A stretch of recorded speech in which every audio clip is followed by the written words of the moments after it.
Someday I will learn to unmute myself. Welcome everyone. All right. I am not 100% new to streaming, but I just feel like so much has changed in the last couple years since I stepped away from streaming regularly and podcasting, and now there's just so many more things to think about. I have a little checklist. I started a checklist. It took me like 30 minutes to go through everything. Hey, geeky. and and I still managed to forget a couple things. So slowly but surely, we're getting there. We're getting there. Things are getting better. This is going to be my first official, what I'm calling my Perty Nerdy After Hours. I think I'm officially going to strip away what I've been doing with the streams lately with my come on, Amber, my writing sprints, my creativity sprints. I have been doing about 30 minutes of chat before, and then I start my sprints, and then I will have about 10 to 15 minutes of chatting in between my sprints for those who are still on the stream. I kind of feel like the folks who are here to chat are not necessarily here to sprint. Also, I find that in the middle of sprints, once some good conversation is happening in the chat, I just don't want to get back to the sprint. I want to keep chatting. And so I'm just really trying to find the sweet spot of keeping the productivity up that I have, the method that I have found that works for me, which is, these sprints with eyeballs on me, with people participating, but I don't know. I'm trying to find the sweet spot. So this is my experiment. I also kind of have been wanting to get back into podcasting anyway. So I'm stripping out the large chat session of my sprints and now just going to create this into Perty Nerdy After Hours. I have a format. I have some little segments. I have some things I want to cover with you that I found. They have just been my new obsessions lately. I think y'all are gonna really enjoy it. I'm geeky. What do you mean? Oh, sprinting. My bad. So, all right, let's get to this. Because I have a couple things I want to talk about with these segments, right? So the first segment I'm calling What's Lighting My Bulb? Does that sound like there's an innuendo? I'll let you be the judge. But what's lighting my bulb? All right, so these are things that make me go, Maybe they don't make you go, but to me, I love learning. Ask my husband. I'm watching documentaries 24/7 about this.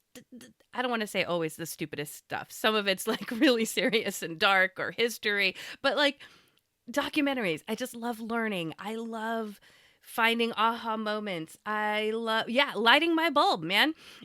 Things that light my bulb. So, interesting news, weird internet rabbit holes, observations, strange historical facts, my new favorite obsession, all these things that light my bulb. So this is my first segment. Then I'm going to go into State of the Nerd, things that are happening right now. What am I working on right now? What's happened in the last week or the last time since I've streamed? And then, if you stick around, I started thinking about the name for this segment, and there were some really good options.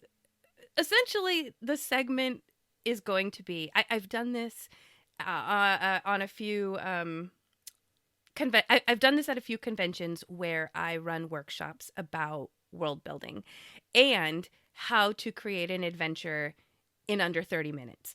For those moments when you are at Thanksgiving and you have captive family members who, maybe not want to learn how to play tabletop, TTRPGs. And you only have 30 minutes to prep. Or it could be that you have folks from your table who are not going to be showing up. It's last minute. What do you guys do? You don't want to play the main campaign. Guess what? 30 minutes prep, boom, you have an adventure ready. So I have done this at conventions, and it's been a lot of fun because it's almost like an improv comedy session, but it's an improv, well, I guess I kind of make it comedy because I'm just, I'm so hilarious. No, but it's like an impromptu world building session. We're going to throw out some things. I might turn it into like a roll table, and then we'll just roll. And then I'm going to tell you what I would do in this situation if I had this setting, this plot, this encounter, these NPCs, this loot. And it's so random because it's all created by you, lovely chat.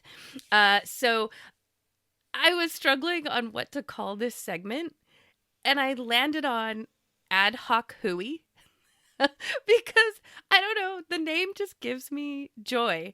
Ad hoc hooey. And I also feel like it kind of adds that little, like, that sound when you're like spitting into a spittoon, like hooey. I don't know. I'm not a sound person. Anyway, ad hoc hooey. That is what I'm sticking with because it gives me joy. That's the name of the segment. And then a community topic. I would love to chat with you all about, like, here's my question. I want to hear what you guys think. And then a wrap up. So I actually will be kind of forming this maybe into more of a podcast, which once I get my butt in gear and my son's graduated in a couple weeks, then I will actually start putting this out on a podcast platform. But for now, this is just my stream. I'm going to get all my lovely chatting into one thing. And get all my energy out, and then switch over. I'll log off and I will switch back on to do sprints. And there will still be a little bit of chatting in between the sprints, but I'm going to try to keep that a little more focused on what we're working on because I do want to cultivate a community where people are actually wanting to sprint, and those people who usually want to sprint maybe don't always want to chat as long as we have been. So, hack chewy. Thank you. I was trying to think of what it was called. Thank you. Yeah. Thank you for blessing me too. All right. So yeah, lovely chaos. Here we go. We're going to start with what's lighting my bulb. And I'm going to tell you right now, what's been lighting my bulb is I came across this very interesting article on LinkedIn. Now, LinkedIn is not necessarily the place I think I don't want to say people in my realm, people in general do not go to LinkedIn for news. Is that a poor assumption on my part? I don't know. I don't usually, let's just say, truth, I don't usually go to LinkedIn as often as I probably should. Now being someone who is in this industry and trying to build this as my career, I am not on LinkedIn as much as I should be. I just recently went in, made a bunch of updates to my LinkedIn, and I'm trying to make a concerted effort to use it more. I see people in my industry use it more, and there are some really great connections there for me. It's just not embedded in my brain as like another platform. When things happen to me, my go-to is like, oh, I gotta go put this on Instagram. I gotta go share this on Facebook. I gotta go to my Discord and tell people about this. LinkedIn is just in my brain doesn't sit there as a social media platform. But I'm trying to make that change. So I have been trying to get back onto LinkedIn a little bit more. I'm trying to build into my process some ways to engage with LinkedIn more. And I came across this really interesting article about board games that I really want to know what you all think, because I'm not even sure where I land on this article. So I am going to read this verbatim. I can share the link. I will share the link in the stream, in the liner notes. So this is posted by Omri Avni. I hope I'm probably butchering that name. Who is a game creator, okay? And they say, one of the most interesting things about board games is that they are still struggling with a problem video games solved back in the 1980s. In a good video game, you almost never study the rules before you start. You just begin playing. Your hands move, the character jumps, something starts chasing you, and you slowly understand what is allowed, what is dangerous, and what you are supposed to do. Board games often work differently. Right before the fun starts. Now, sorry, before I continue reading, I'm also kind of wrapping up TTRPGs when he says board games, I am also thinking about TTRPGs because that is the realm of my expertise. I have expertise. I don't want to say expert. I have experience with board games. I have expertise with TTRPGs, and I think this also applies. Let me continue.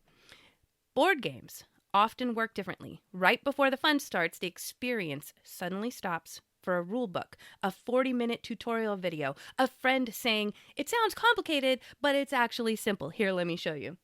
Sorry, I paraphrased that last little bit. The fascinating part is that complexity is not really the issue. People are perfectly capable of playing deep and strategic games. The real problem is that learning the system still feels disconnected from the act of playing it. Think about Pac-Man and Super Mario Bros. Super Mario Brothers. These games barely explain anything with words. Mario places the first enemy exactly where you naturally understand you need to jump. Pac-Man teaches chasing, escaping, and navigation through movement itself, not through a text box. Your hands learn before your brain fully processes the rules. Board games cannot really do this because the board itself is passive. It cannot see what you did, it cannot recognize mistakes, and cannot explain what matters right now. That is why board games almost always require a human translator, a friend teaching the rules, a YouTube tutorial, or places like, and then this is where it's weird, the text in the actual post is like symbols, and I'm not entirely certain what that was supposed to be. So a YouTube tutorial or places like blank and blank, which are not just selling tables and games, but human onboarding for a medium that still struggles to teach itself. This is where the next big leap for board games might happen, not through a new mechanic or a new type of component, but through a smart table that actually understands the game. A table that recognizes where every piece is placed, understands the current game state, and explains only the relevant rule at the relevant moment. Not a tutorial before the game starts, but learning through play itself. You forget to draw a card. Rephrase. You forgot to draw a card. You currently have 3 possible actions. That move is illegal. You may have missed a combo here. Honestly, I'm fairly convinced that AI can already do large parts of this today, just not smoothly enough yet to become a real consumer product. The interesting part is that this would not necessarily make board games more digital. The dice are still rolled by hand, the cards are still physical, the people are still sitting around the same table. For the first time, though, the board itself starts understanding what is happening on it. Would you be willing to play on a smart table that teaches you while you play? And I will put a link to that in the liner notes. This is fascinating to me, and I have not been able to stop thinking about it since I came across it. Because for those of you who have gone to gaming conventions, again, these are all my opinions, but I feel like that is what gaming conventions are all about. There's this human element, and if you can go, you can learn any game. There will be people there wanting to teach almost every game under the sun, and they're just waiting for you to sit at their table.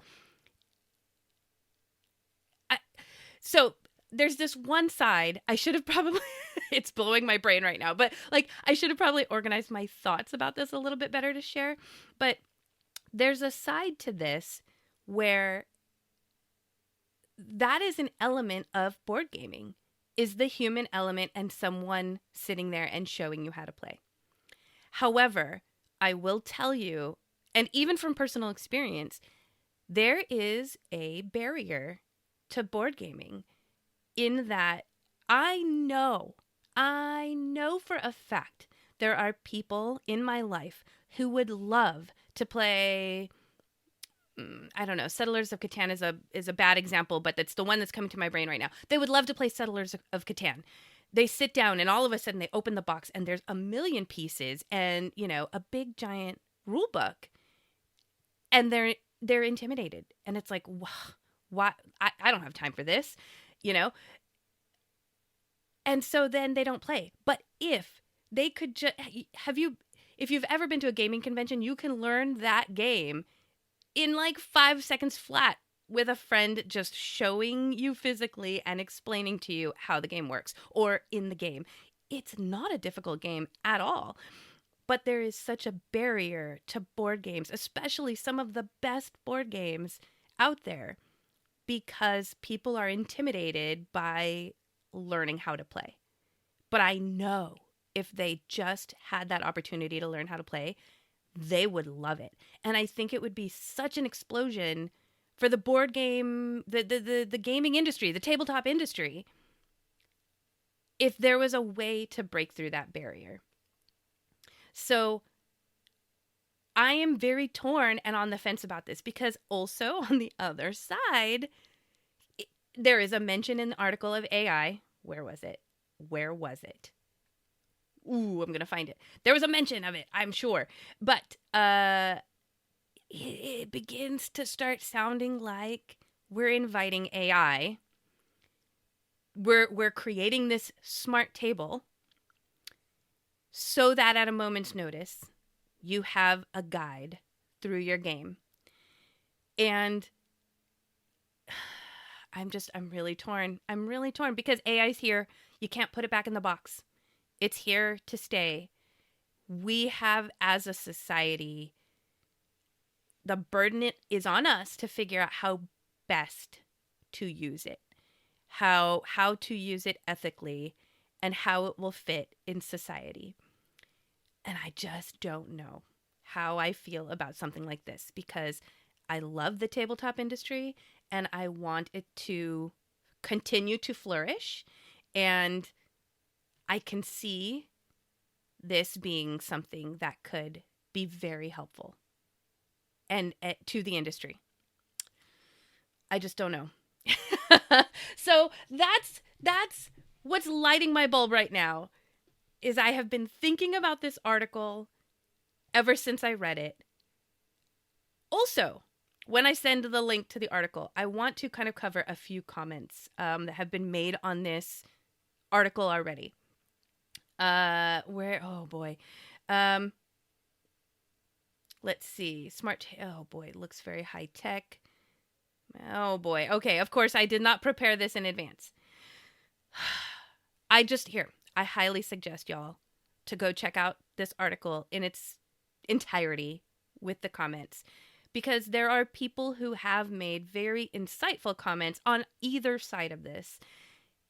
And I'm still, like I said, it's not necessarily that I need to see what's everybody saying about this for me to form an opinion. I genuinely don't know where I sit on this. So I'm just trying to process it out loud, I guess. And I am curious. I'm curious. I'm not going to necessarily let everyone else's opinions sway my opinion, but I just want to I want to know how other people is everybody else in that gray area that I am in, or do you have strong feelings about this smart table that could be a potential growth for the tabletop industry? You know, if we can find a way to utilize it for us, everyone else is figuring out how to use it ethically. I don't know. Oh no. Okay. So let me go to the chat real quick. Let's see what's going on here. Besides Hak Chewy. All right. So except legacy games exist, you learn the rules as you go. Yeah. Yeah. You know, that's another thing. And this is just a personal pet peeve. When I teach someone how to play a tabletop role-playing game, I've kind of cultivated over time this method of trying not to overload them with rules up front, because what I have seen from some folks when they are teaching how to play D&D, how to play Pathfinder, how to play even Settlers of Catan, is that they're so excited to get this game in front of you, and they are so excited that someone might play, that they just kind of start like, and this, and then guess what? This is so exciting, and you get to play this, and then you get to do this, and da-da-da-da-da. And if you really think about all, like, it's almost like they want to impress you with how much they know about this game and also convince you that this game is worth your time, that they overload you with all this information. And immediately I can see people shutting down. Not everyone, but some people will shut down. That's too much. It's too complicated. It is almost the same thing as just putting that box right in front of them and saying, read it and learn. I'll play with you when you're ready. Like, it is this overwhelming amount of information. And so what I've tried to cultivate over time when I teach is I'm telling you just enough to get started. You are going to have questions. That's okay. And when you have your question, ask it. I'm going to answer it. You're going to learn as you go. And I find that most people have more fun that way.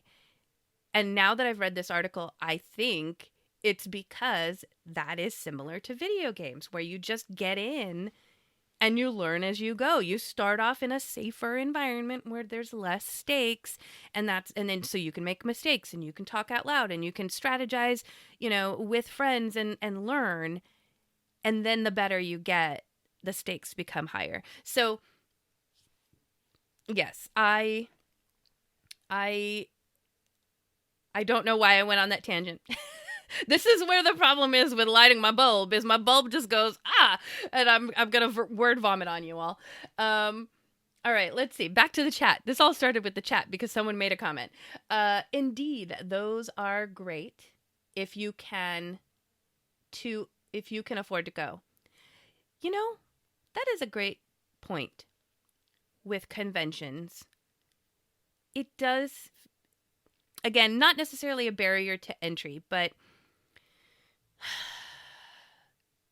depending on the convention you want to go to, you have to pay for your badge. And depending on the convention, there's 1-day badges, weekend badges. Some of these conventions are like 4 days long, 5 days long, depending. And then depending on where you live, there's travel costs, hotel costs, food, all that. So yeah, there may be a little bit of barrier to entry depending on how you approach these conventions. So yeah, could be interesting to have something like a smart table. And I'm willing to bet that thing's going to be real expensive, but maybe it pays for itself after time. I don't know. Here's a question. If this smart table becomes a thing, and let's say it becomes popular enough that it becomes like the VCR and everyone has one in their home, do people stop going to gaming conventions? I don't think so. But that is one of the best things about gaming conventions. Circling back to my original comment, because that's where you get to go to like learn how to play all the games without buying them. And you get that human element. I'm just so curious what people think. All right, back to the chat. You can have one you can attend near you. Now, if public libraries would offer gaming via TTRPG volunteers. That's an interesting comment. I know that in my area, there have been, like TTRPG camps, or I honestly think maybe that is more of, there aren't enough people willing to do it, that maybe it's not common enough. But I do know that at least in my area, I have seen that at a library once. Like they'll do it once a year. It's not like a regular thing. Interesting. Got to use as a total, but not replacing. Oh, got to use as a tool, but not replacing the human input. Exactly. I do think there's a. I don't know where I fall on this, folks. It's so weird. All right. Tabletop Misfits, you said I missed the comment. Did somebody get back to them? Or let me know if you still have a question. All right. Yeah, very overwhelming. Totally support learning as you play. This is why solo play is so helpful. That is another excellent point. Solo play is huge right now. And almost every game out there, if it's not already designed for solo play, if it's a group game, almost all of them now have alternative rules included for solo play. Why? Because those of us who play, I don't know about you, but for me, like, I have a small group, a very small group of the same people that we have been friends for a very long time. And if I wanted to play a game, I could reach out to them. And I'm fairly certain, aside from the issues of scheduling around our lives, I know that they would play a game with me. If I couldn't schedule with them, which is, I mean, let's be real, it's pretty often because our lives are all pretty busy. Mine especially is busy right now. Then who do I get to play with? I don't get to play with anyone, right? Like, my husband has a weird schedule. My son has a weird schedule. It's just me. But I really want to play a game. So solo games are huge out there. And I wonder if this smart table could then also become, boy, here we go into AI again. But it's like, not only could it help you with solo play, it could be another player. Oh, now I feel a little weird about it. I don't know. Okay. All right. Let's keep going with the chat. Cons open you to learning easier new systems. How old is the article? Good question. All right. This article was posted 1 week ago. It's not an old article. Yeah. You know, I'm going to plop the link in here right now in the chat. I'll also put it in the liner notes, but just in case anybody else wants to check this out. All right, let's see here. You know, that's the other thing. I'd be very interested because when you go to cons, that's also the human element of cons is that you get to hear the buzz and the chatter about the new thing that's out or this thing that someone is getting ready to develop or, you know, like you kind of get to, you don't get that if you're just at home on a smart table. Is the smart table just going to pop up with like little ads like, guess what? People are really excited about this new game that Luke Gygax is going to put out, or like, how do you get that element? Okay. So this table, here's where I fall. You guys are helping me form opinions. Here's where I'm falling is that this table, it has to be designed in such a way that it is only there to service, oh boy, not service. Let's use a different word. It is there to serve the function of aiding in gameplay only. And it cannot, the moment that it starts replacing the human element of the cons, I don't love that. I can at least say that. Okay, all right. I'm forming opinions. Here we go. BRP has solo adventures. It's helpful. Tell me again. Okay. I'm probably outing myself here. I mean, I don't want to say I've been in the industry for a while, right?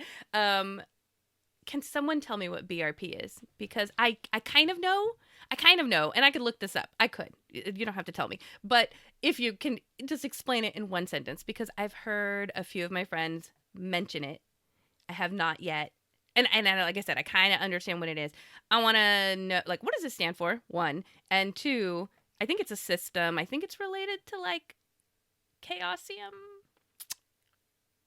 I'm exposing my lack of knowledge. All right. I love gaming cons to connect with other nerds. Yes. And that is why this table cannot replace that element, because community is really strong in the tabletop industry. And you will not get community from a smart table. That is certain. That's why, yes, the human element of it needs to stay. Solo play is something I've always enjoyed. You know, I'm learning to enjoy solo play. I was given a game by a friend at one of the cons that has solo play built in. And it's one of the first times I've ever actually played a board game that had solo play built in. Most solo play I'm familiar with are like one page or small press TTRPGs, and then those solo RPGs end up feeling more like journaling games, or like, let's play in my imagination and we're going to write this down kind of a game. So a solo board game was very interesting and definitely opened up my eyes, because I went in, like, even though this is a very successful game and my friend gave this to me, and I knew, like, she wouldn't have given it to me if she didn't think I liked it. But I just kind of went in with a little skepticism, because the fun for me in board games is playing with people. Why would I want to play this game by myself? And I know that people love it. So, yeah, gave it a try. I found it very calming. I think this is where cozy comes in, because I also know that cozy is a huge thing right now. And I like to think that I have a cozy side to me, but I don't know that it's the dominant side. Let's just say that.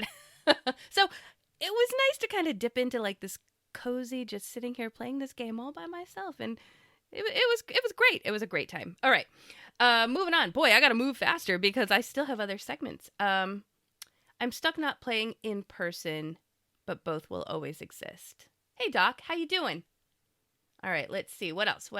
Cost and accommodation. I need to make really limit me from going to any conventions. Yeah, that's why, like I said, I don't know where I fall on this smart table. I think overall it would be a good thing, but we need to implement it smartly and not let the evil people use it for their own devices.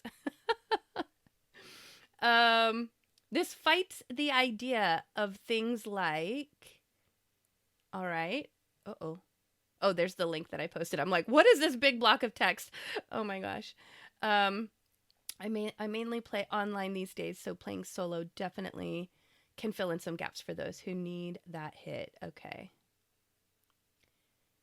These tables have been around about a decade. What? Q. Sorry. Blank QZ. Is that how to... Okay, now I also want to know, is it blankz? Blankz? Or is it just blank QZ? Blank Q's? Have you ever... Boy. This is why I did this, because my brain just wants to go in so many different directions. Have you ever seen license plates where you're just sitting there going, what were they trying to spell out here? What is this? All right. Servicing during solo play. Of course you would have commented on that, geeky. I see you. All right. Basic role-playing system by Chaosium. Thank you for confirming that. That's what I thought, or at least part of that is what I... Thank you for confirming. I kind of understood. Entire system. Yes. Thank you. I love that. GURPS. All right. All right, folks. Blank QZ. All right, now I'm going to reference you properly. All right, here we go, folks. I need to move on to the next thing. So that's what's lighting my bulb. What's lighting your bulb? Am I going to end that segment like that? I might. I think I'm just going to ask you, what's lighting your bulb? All right, State of the Nerd. Here we go. I put out a short recently. It was a clip from a stream I did recently. Some of you on right now might have been there for that. I was talking about how water is gross. I'm you can watch the video. I can put the link in my liner notes in the chat. It's a very recent video. I think it was like a week ago, 2 weeks ago. For some reason, I started noticing that short was going, like, it's not viral, folks. It's not viral, but in comparison to the other stuff I'm putting out, which I'm now putting out on a daily basis, that one was going like wildfire. And I'm like, that has nothing to do with writing, world building, anything that I'm doing. Why is the fact that I think water is gross so interesting to people? And it... Okay, essentially, here's the other thing. Sorry, my brain is trying to figure out how to organize this so it is entertaining to you. On Instagram, I had a lot of folks who were very supportive. Oh my gosh, I don't like water either. Here's what I do. Try this. So supportive, right? And like-minded folks, maybe. I don't know. And then Facebook, I think I got no comments. YouTube, which is the place where I don't get as much engagement.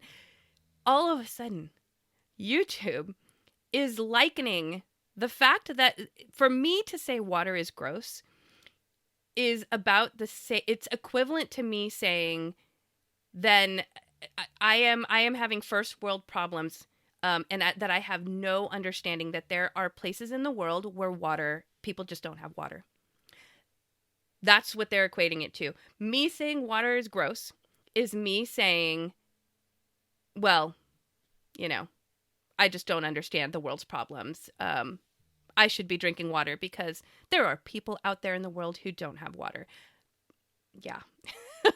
Like, I could have said broccoli is gross, and I don't think that I would have gotten the same reaction as saying water is gross. It was such an interesting reaction and reason for my videos to kind of like get a big bump in views. And I just don't know what to think about it because there are people out there, I will name one in particular, Dungeons and Discourse, who drives me bananas because the content that she has is really good and really insightful. And almost often, in the end, she's saying what I'm thinking. It's the fact that when she markets the stuff out there, it's like, and they got canceled again. Or she'll say something that's like clickbait, rage bait. And that drives me insane. I am not a rage baity person. And the second I identify something as rage bait, I will run in the other direction. Because I'm not about that. I'm not about that kind of conflict. If you feel that way, you feel that way. I'm sorry. And I'm just going to move on. So, yeah, she stresses me out. So, anyway, I just found it so State of the Nerd. If you want to see what that video is, go find it. If you want to see what people are saying on YouTube, go find it on YouTube because people thought that I was just a horrible human being for thinking that water is gross. That's all. I just found it interesting. All right, moving on. A tree fell on my house. Hold on. Whoops. I forgot I was going to share pictures. Let me move over to this screen. Boop. All right. With this slideshow, here we go. This is what happened to me recently. A tree fell on my house. This happened last week. I don't even remember what day it is, folks. I think it was Friday. All right. You might notice there's a big old hole in that tree. That tree is hollow. That tree is in my side yard. And here's the thing. Where I live, April is a windy month. And we knew this tree had been infested by beetles like a couple years ago. We thought that there might be some hollow places in that tree and that it wasn't safe and we were going to take care of it. But this year has just been so chaotic for me. So chaotic. And we were past April. We made it through April, the windy month, and nothing had fallen down. And so we were like, okay, great. Let's just get through graduation because our life is chaos right now. Graduation will happen and then we can take care of our trees. Well, last Friday, it was a windy day, a very windy day. And my husband had just worked graveyard shift. And when he works his last graveyard, he will come home. It's like 5:30 in the morning. And instead of going to bed, if it's his day off, right? His day off, instead of going to bed and sleeping the day and then waking up at night and like there's nobody to hang out with, we're all in bed. He just stays up on that last day. And then he goes to bed with us-ish, Usually it's like late afternoon, early evening, he'll fall asleep. But at least he goes to bed at our time, and then that immediately resets his clock, and he's back on days, and he's ready to like do yard work and all the things that we do on our off days.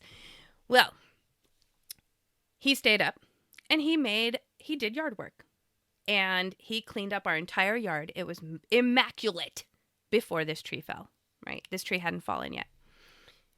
House was immaculate. And it was about 3 p.m. and he sits on the couch. We have an early dinner. He falls asleep on the couch. I'm like, it's quiet. I'm going to take my laptop. I'm going to sit on the couch and do a little writing. And I opened my laptop, and all of a sudden, kaboosh, crash, crash, this huge noise. And I yelped. I screamed on the couch. And he didn't wake up. I mean, I'm not saying that he should have. I'm glad he didn't wake up, because then how he would have handled this situation is probably going to be different than how I would have handled this situation. And I'm happy that he stayed asleep and safe and quiet and comfortable on the couch. Me, however, and my son, who ran out of his bedroom and was like, "What was that?" I was like, "I don't know, but I kind of have a thought. Let's go outside." We go outside to see that section of the tree. I'm pointing at my screen like you guys can see my fingers.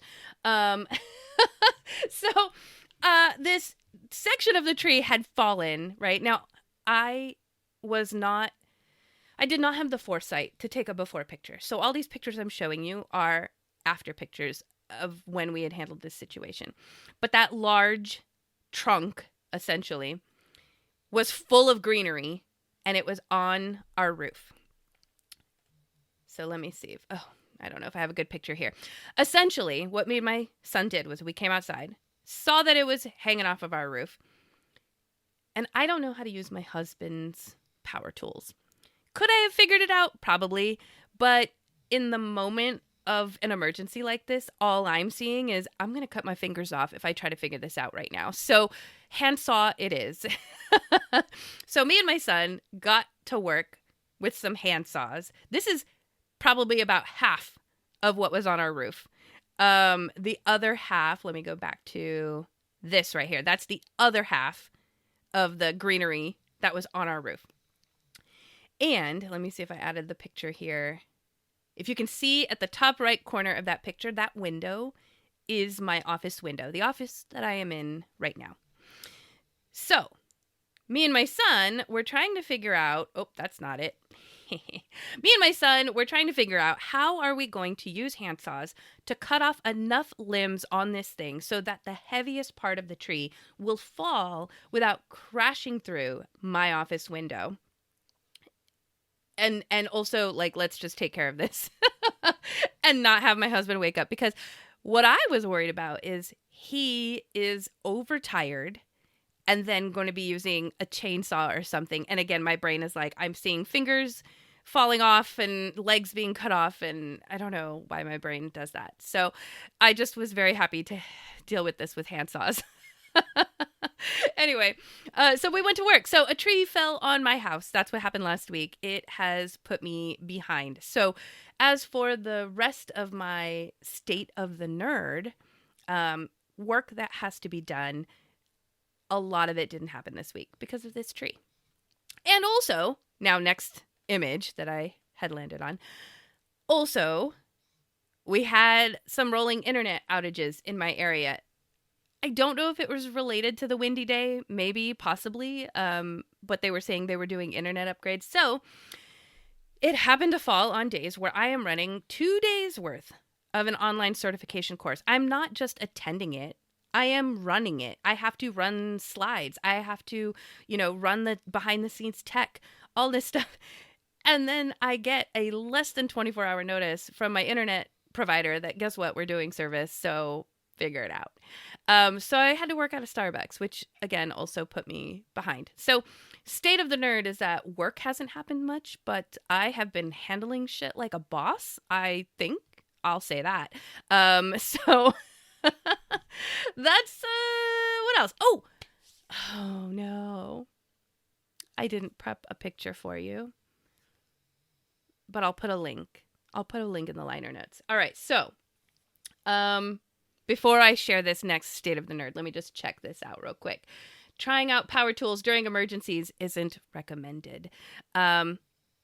Curious if that is any personal experience or but I also have people in my life who they have injured themselves with power tools, either from lack of sleep or lack of focus. So yeah, it's not my cup of tea. I was happy to get the little workout in and have sore muscles, and my son admitted to me later that he had a lot of fun. I think we spent about 3 hours on that tree. And then I was ready to be done. And he was like, okay, I'll be in a minute. And he's still hacking away at limbs that didn't need to be hacked at. So I think he was having fun. All right. So I don't have a picture for you, but I want you all to imagine. Here's the other state of the nerd. Chaosium just posted this picture recently. I think it was Chaosium, like it was an expo or a con in Australia or the UK. Don't quote me. I think it was Australia. Anyway, they posted a picture of a game that was run where someone had taken sand and covered the map with physical sand. And they were like excavating. They were in a tomb or something, and they were excavating. And so as they were going through the map, they were clearing away sections of the sand to reveal the map below. Genius. Just genius, right? And the second I saw that photo, I thought, I'm going to have to steal that idea. Because on the tabletop cruise that I'm going to be hosting, I'm going to be running. So some things are converging here, right? One, I got to contribute writing to Paizo's new release, The Lost Omens High Seas. And I'm going to be on the high seas as a host. Why not run a high seas adventure that I helped write, that I helped contribute to with Paizo? Why not run that adventure, a high seas adventure on the high seas? That was already a cool idea. Doing it, just waiting for, the release to come out. Well, then I see this picture that Chaosium put out, and I went, sand and high seas, and how do I roll this up into an adventure? Oh my gosh, I'm doing this.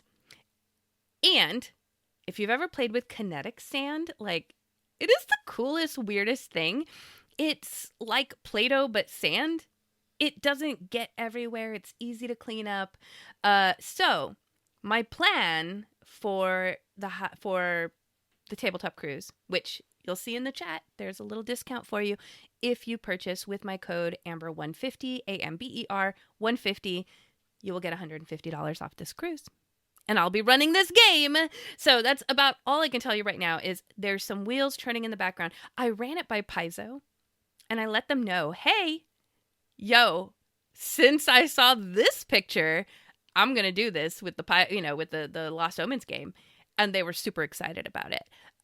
Will they do any more than that or share it around or promote it? I don't know. But the fact that they were excited about it gives me a little bit of joy. So sandbox game. Like, I guess that's what I'm calling it right now until I can share more details. Slimes may work too. Yeah, the gacky slimes. I think there are some people though that texturally might not like dealing with slime when playing a game. I'd have to think about that. All right. State of the Nerd. MagmaCon is coming up. And I'm going to be making a post. You may have seen something, just now in the chat. Perty Nerdy is proud to sponsor virtual MagmaCon in July 2026. So there is a link. You need to go get your badges right now. And they have what's called a Primo badge. And if you get your Primo badge, you can start reserving your games now. And I've talked about this previously, but I'm going to be running Liquid Hot Magma, which is essentially Tomb of Horrors meets 70s International Spy, Austin Powers meets Tomb of Horrors, whatever you want to call it. I think for IP reasons, I can't technically say that, or at least promote it that way. But I'm going to be running that. It's something that I am designing with Doc, who happens to be in the chat right now. So if you are interested in playing that, you go to the link for MagmaCon, sign up now, get your Primo badge, start reserving now. So State of the Nerd is over. We are at the segment for Ad Hoc Hooey. Am I going to laugh every time I say it? I don't know. All right, let's get back to not sharing thing. Here we go. So, see the whole screen. All right. Ad Hoc Hooey. What is it? All right. This is the exercise that I usually run people through when I do this at conventions. Very quickly, I'm just going to tell you that what I want from you, chat, if you're still here. Oh my, I have viewers. Hello. What I want from you right now is to throw out a setting idea. What is the setting? What time frame is it? Is it the 1700s? Are we talking about Earth? Are we talking about medieval fantasy? Horror, sci-fi on a ship, in space, marooned on an island? Throw out some setting ideas. And I should have been prepared with some paper, but I am not. So here we go. Post-it notes it is. Let's throw out some setting ideas. And if I don't have enough folks in the chat, I'm going to throw out a few here for myself. I already said marooned on an island, but what kind of island? What's the setting? Is it a fantasy island? Is it a sci-fi? You know what? It's a Dr. Moreau kind of island. All right, Dr. Moreau. Island of Dr. Moreau. I can spell. Ooh, a Waterworld setting. It's like there's no islands. Let's go the opposite direction. It is all water all the time. And I wonder if it matters. Okay, hold on. I'm going to throw this out there. Different things. Waterworld setting. All right. We had from the chat a long time ago in a galaxy far, far away. Yes. All right. I love this. Okay. We have 3 settings right now. We have Dr. Moreau's Island. We have Waterworld. We have a galaxy far, far away. I was going to say, in a world, I'm not a voice actor, in a world where it's like Earth. I think Mary Robinette has written a book in this type of setting, and I haven't read it yet. Essentially, where the moon stays on the same side of the world all the time. So therefore, the tides are kind of locked. It's not like low tide, high tide. I don't know how that would affect. I've never really given it enough thought to think through that, like how that would affect the world. And I should read her book. Bubbles are sentient. Okay. I'm liking that. All right. Sentient bubbles. Well, now, sentient bubbles, is that a setting? Are we in the sentient bubble? Because I need a setting. Otherwise, I will save sentient bubble for when we need like a plot or an encounter. Okay, so tidally locked lands. All right, what do I have here? 1, 2, 3, 4, 5. I need 1 more. And also dice. Where's my dice? All right. Let's see here. Do I have a D6? There we go. D6. All right. If you want, let's because this is fascinating streaming, everybody. Let's throw out all kinds of stuff right now, and I will organize them. All right. So we have setting, we have plot. Give me a plot. All right. Now here's what I usually do when I do these at conventions. We do them in order because the thing is, the setting can inform the plot, right? Like we can't be in a medieval fantasy world and then the plot be that are able to make what is it, the Kessler run in 12 parsecs. Like, I guess you could in a fantasy world because they did it. But that's more like a space opera fantasy world. Anyway, Waterworld is freezing slow. Oh, frozen planet. Okay, Waterworld is freezing slowly. Frozen planet. All right. So I have 6. All right. Island of Dr. Moreau. Waterworld. A galaxy far, far away. Sentient bubbles. I'm going to say we're in sentient bubbles or living on sentient bubbles. And I'm intrigued by both. 1, 2, 3, 4, 5. Tidally locked lands and frozen planet. All right, let's roll. You can hear my satisfying clickety-clack. And that was a 2 for Waterworld. All right. So, we're in Waterworld. Let's think of some plot for Waterworld. So, the plot would be the thing that's driving the story. What is happening in the world? What would we have our characters be put in the middle of that we would then want to see their reactions to? Now, I'm going to add this into the ring because even though Waterworld is freezing slowly, I'm not sure might have been thrown into the ring as a setting. I also like it as the plot.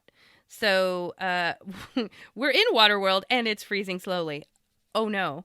Water is freezing. I mean, now think about it too, right? Like, for the entire Waterworld to start freezing, that's some crazy shit. Like, what is happening? Is our sun dying? Is it, oh, what's that movie? I can't believe I'm blanking on it right now. Amaze, amaze, amaze. Someone help me. But yeah, is that what's happening? Okay, so water is freezing. What other plot? There's a mega, what's the mega fish? The Meg. I think it's just the Meg. Inhabitants are heading to keep the world from freezing over. They have to keep coming up with ways to melt that ice and fix it. Interesting. There's now a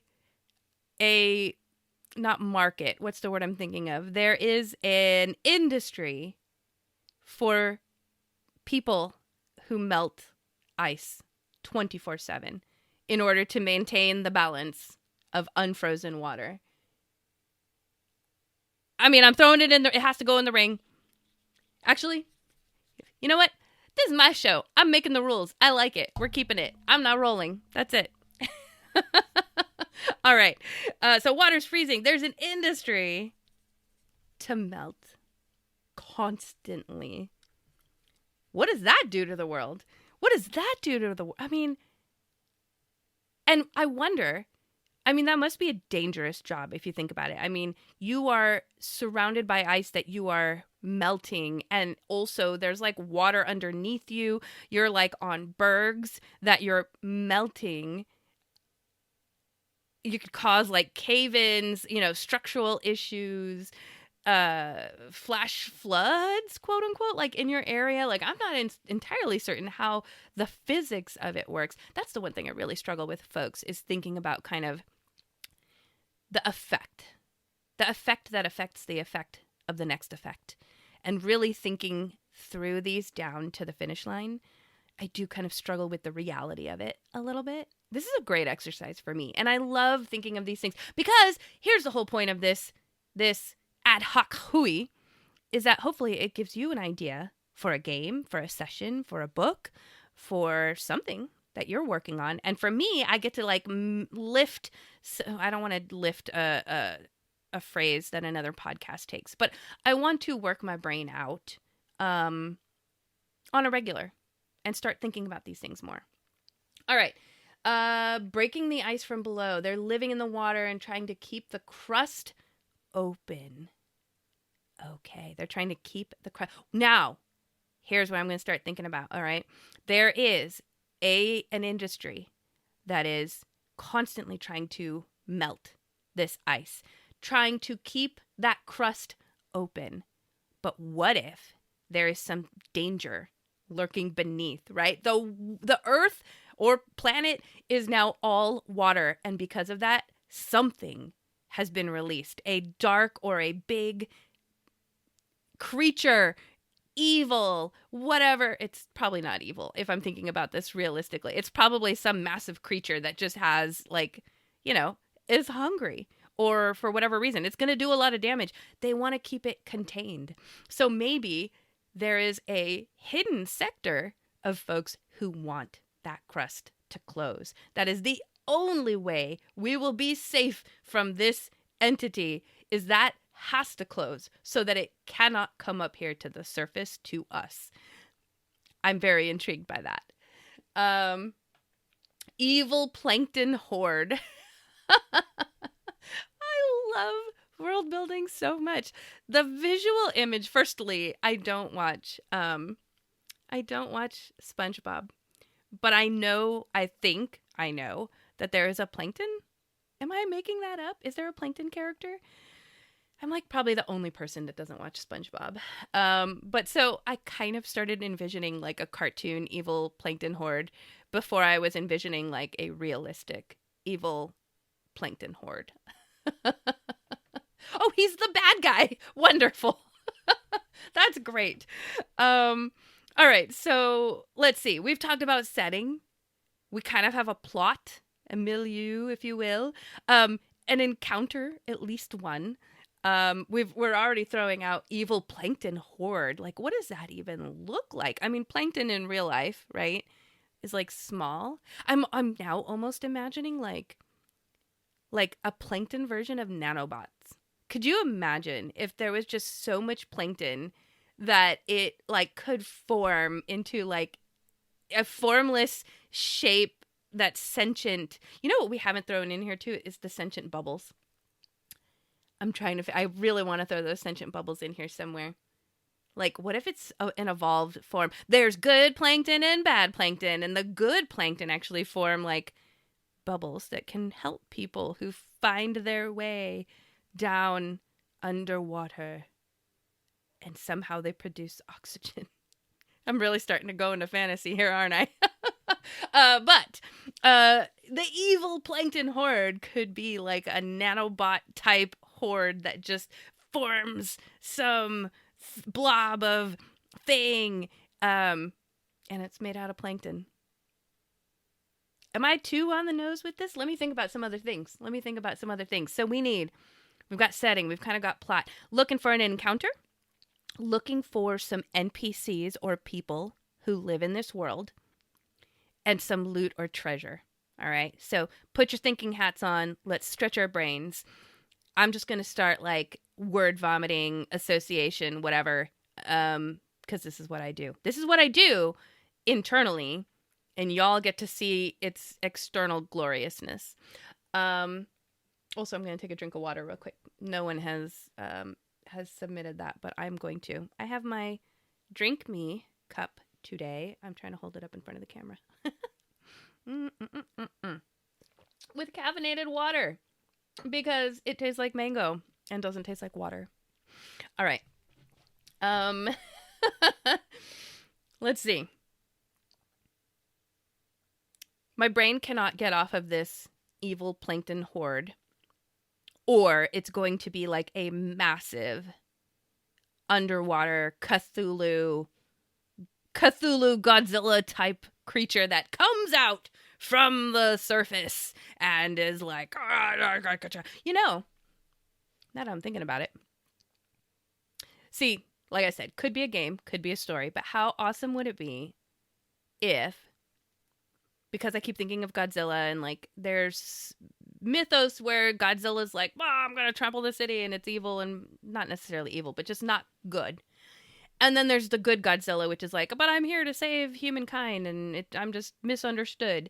What if this massive underwater Cthulhu thing, I mean, people are obviously afraid of it. Obviously, it's going to come to the surface and be so massive and destroy things, and it's going to destroy our way of life. But also, could be the one that breaks like all the ice, right? It probably has like a huge, you know, fire breath thing, melting thing, and can like melt all the water. Not water, ice. Melt all the ice and turn it into water. It could be the savior of the day, but it's so misunderstood. Very interesting. Let's see. Thank you for redeeming hydrate. I'm going to do it again because I love y'all and it's flavored water. Am I evil for pushing that? Like, I'm not going to keep saying I hate water, but I'm going to tell people how happy I am that I'm drinking flavored water. All right. Bubbles are helpful creatures and are created to serve. Evil plankton could come from the depths and hate the above-dwelling and humanoids. I wonder, does the evil plankton have an agenda of, or an instinct, if you will, of like, does it want the ice to form and close up, or does it want not for that to happen? Folks, I can speak English so clearly. All right, moving on. Let's see. NPCs. I need a person who lives here. I need a person. And I'm so intrigued by this industry of people who constantly have to melt ice. That is, I need that person to be one of those people. And like, I'm trying to think through like gear. What do they look like? Like, initially I'm imagining like, you know, thick hides and leathers and a big hooded coat, you know. But if you're constantly having to move, like if you think about firefighters, which I kind of have some understanding because my husband does like, you know, chemical firefighting. So I see the gear he's wearing. I see what they have to go through when they're putting out fires and the mobility. Like they have to put on like, I don't want to say hundreds of pounds. I'm going to totally misquote this, but it's a lot of stuff that they have to put on, and it's heavy, and yet also they have to move in it. It's just crazy. So I'm trying to imagine what someone who would be melting ice would have to wear. It would have to be some serious gear to withstand the cold and also withstand fire and also be waterproof maybe because of you know, the danger of being surrounded by water and drowning or falling in. I mean, if you fell into that water wearing, I don't know, 200 pounds of gear. Can you wear 200 pounds of gear? I don't know. Maybe that's overstating things. If you fell into that water, then you would drown. Or you would have to be wearing something that, like, it insta-floats, or, like, as an emergency apparatus, or, I don't know. Oh, wow, so interesting. All right, someone redeemed Jonesing for Jones. Thank you, Blue Blank QZ. Let me see where he is. He's not here with me in the moment, which is weird. Jones, come here. I think he's asleep on the couch. I'm going to go get him real quick because why not?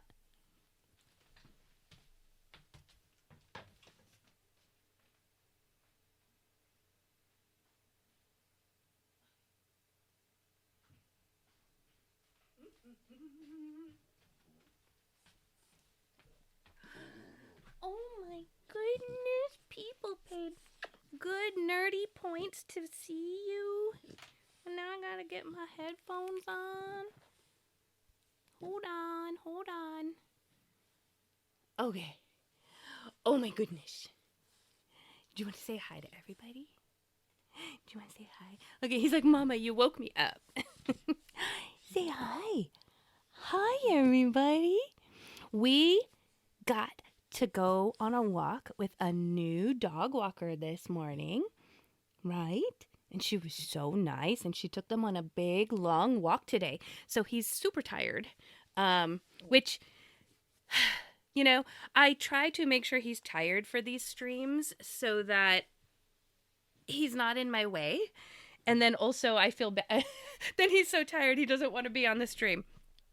Also, Oh my gosh, I don't know if I shared here, but I have a new chair. I shared like on my socials, but for Mother's Day, my boys and my husband got together and got me this new chair so I can fold down this arm, and now he's right next to me. Um so you can't see him, but he's definitely easier to handle and right here. That also means that when he's snoring, you may be able to hear him better because he will be right here. Thank you for thank you for cashing in. Jonesing for Jones. They grow more in the darkness, so they want it to ice over. Yeah, that evil plankton. Um, whoa. Okay, what if they use lava from the depths to melt the ice from the depths if they are aquatic humanoids? Okay. Wha My brain. My brain is like, wait, what? Also, I've been streaming a lot longer than I thought. I thought this was going to be an hour. Granted, there was like 10, 15 minutes maybe of like, the pre-stream. I'm going to be streaming soon. But still, I want to be cognizant of everybody's time and my time because I'm supposed to get to work soon. What if they use lava from the depths to melt the ice from the depths? Okay. I have to process that one because here's where I'm struggling is I'm still imagining the crust is frozen but underneath is water, and if they're going underwater, are they melting the crust from underneath, or are they I guess what I'm struggling with envisioning is, are they making more water underneath while the crust is still on the top, or I don't know. But I do like this visual image of melting the ice from underneath. But now that's posing a whole bunch of other questions and problems. So also, this is now going to be a GIF. I don't know what I just did here, but all right. Look at my little Jones GIFs. What are they? Icon emotes. No. Folks, I'm really showing my age here. All right. Yeah, they want to melt the ice from under, keep the water flowing and going. Okay, good. I'm glad. I wanted to make sure I understood your idea. And now I just need to take that and think it through a little more. Loot. Let's talk about loot as we get close to wrapping up. What would be some awesome, it's funny. I mean, we've kind of been throwing some fantastical elements into this, but we really haven't brought up anything magical, super magical. I mean, evil plankton that can nanobot shape itself, but we haven't really gone into the realms of super crazy fantasy magic. Do we? It's a question. Or I don't know, maybe this is kind of science-y. It could be, science and magic kind of play hand in hand when you're writing fiction and you hand wavium something with, a bunch of jargon.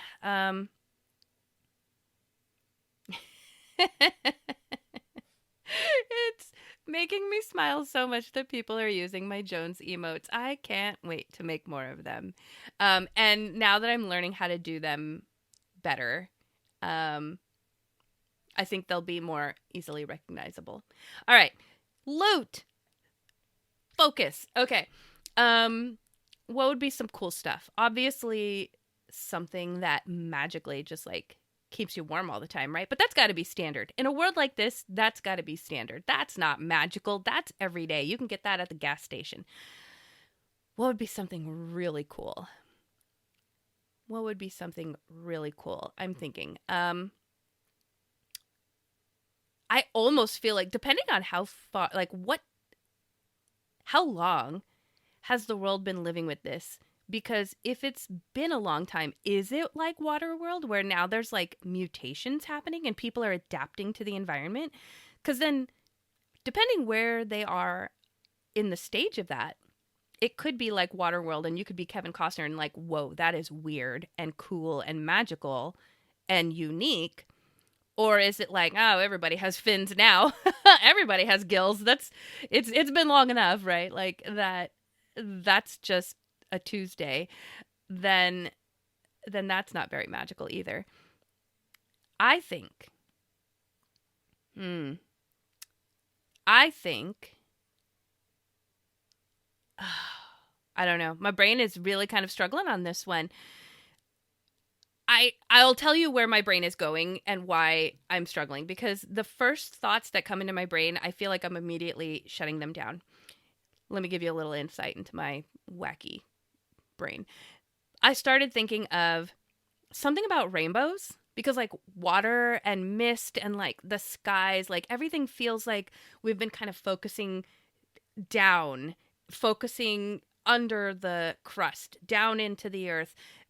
And so my brain wanted to go, well, what's opposite of that in the sky? What would we do? Something with, and of course, rainbows. I love rainbows. And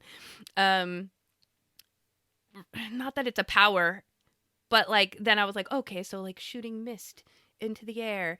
This is where my brain starts like jumping off points. Oh, if you're shooting mist into the air, does that mean it's like ice bullets? Okay, ice bullets are cool because it's mist in the air and then it freezes because it's so cold. And then what can you do with that? And then my brain started going into like Minecraft mode, where it was like, oh, if you can shoot rain bullets, why not like be able to create like blocks of ice out of thin air or something? Like you just transmute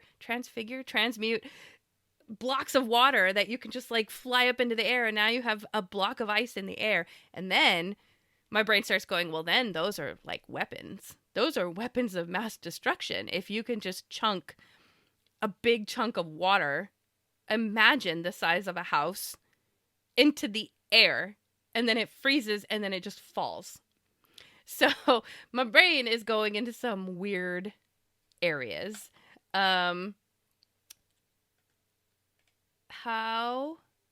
do folks, I gotta remember how to block things or people or whatever this is that just went into the chat. Someone help me. Because I don't know what I'm doing. Oh no. Blocks of ice. So is that like a ray gun? So then is it like I guess a ray gun / wand. It could be either, right? The apparatus probably isn't as important as the power of what it does. But essentially where my brain was going was like, all the focus is down. Let's think up. What can we do up? Because that's probably super cool to them, right? Unless they've built skyscrapers out of ice. But it seems like that's not what they would want. If the whole of society wants to melt water, they're probably not, or melt ice. They're probably not building their societies out of ice. Everything is focused downward. Maybe they're building their societies underwater. Ooh. Now that takes me to a whole nother place. Anyway, all right, folks. So as far as loot goes, I think I just started heading in like weird directions of like, what does the magic look like, or the powers? What kind of things would exist in the world? Probably have to think a little deeper on what that would look like. Usually you can chuck on the bot user. Oh, click. Is that what you meant? Click on the bot user and report, but it takes time to do it. Okay. Yeah, from anybody else who streams, I'm still learning. And like, I get these random, like weird ones that just pop in. It's always a first time chat. They drop some weird link or something and then they're out. And I think I did it on one of my streams before, but I don't remember what I did. I'm such a noob. Anyway, folks, all right, you know what? Okay. I said I was going to wrap up, but folks, what I'm going to do is I'm going to get better at making this just an hour. But for now, I do want to cover this last topic, and then I'm going to get back to work. All right. I have a community topic for you, and here's my topic. I want to know, sorry, I got sidetracked by my chat. I do need a moderator as I grow. I still don't understand what that means. As far as like, do I just find a friend? But then they always have to be on my stream.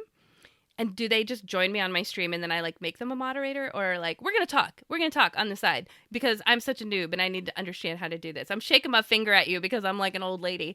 All right. Community topic. I want to know what, and this doesn't have to be YouTube. It could be Twitch too.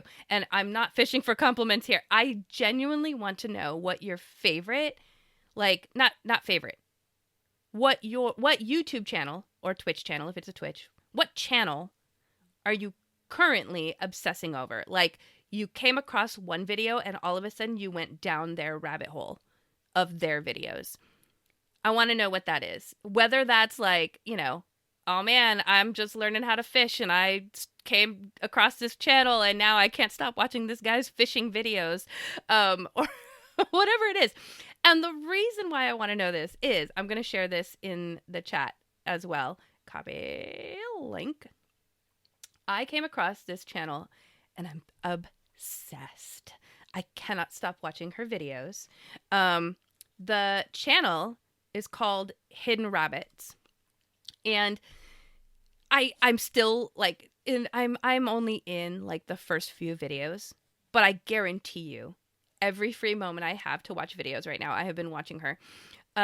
It's this young gal, at least I don't know how old she is, but she looks young, and her boyfriend who run this podcast. Now they have different shows on their channel, but the one that I'm obsessing over is called Girlfriend Explain. And essentially she is a writer / journalist / script writer. But when she talks, she has a very journalistic nature about her. And I am obsessed with the way that she organizes these stories. Now, remember, let's go back to me telling you that I love documentaries. Every word out of her mouth feels like she should just create documentaries. Her show, Girlfriend Explain, is like watching a documentary. And she will explain, essentially, the premise is that her boyfriend wants to know about something that is happening in the world. And she will go down these rabbit holes of exploration. And she has found some very interesting, like really credible sources, really interesting details about stories that just by taking in the news or social media, like I would never have known all this stuff about a thing. For example, all right, now because I'm a writer channel, let's just, the whole drama with what happened with NaNoWriMo, I was there for it. I still never really had a clear idea what exactly happened to NaNoWriMo. Why is NaNoWriMo like a horrible thing now? I kind of knew, but I didn't know like all of it. It goes so deep.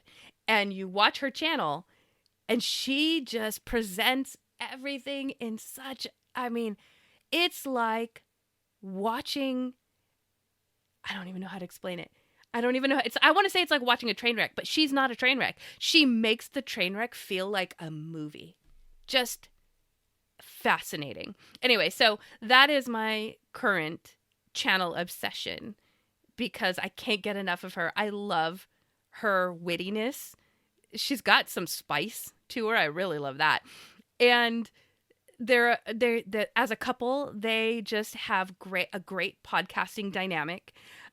So just sharing the link, it's not like I don't know who she is. I just found it the other day and I cannot stop watching. Nano what?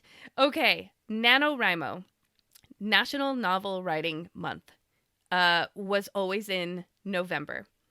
And I will at least just summarize or paraphrase what I know about NaNoWriMo. It had been around for a very long time, but it actually gained a lot of popularity right before COVID hit. Right before COVID hit, I think it was like around 2018. Essentially, the premise is that during the month of November, you will write 50,000 words, or essentially your first draft of a novel.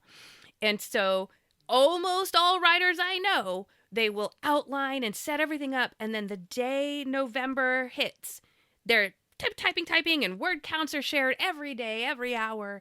And NaNoWriMo had an online community where, it was, forums and people could share, and there were badges you could get. And realistically, behind the scenes, no one ever admitted, but you never really actually wrote 50,000 words. I mean, we all have lives, and there's Thanksgiving, and family. Like, there are days you're not going to write. And so if you made it to 50,000 words, and it's all by self-reporting, it's all an honesty system.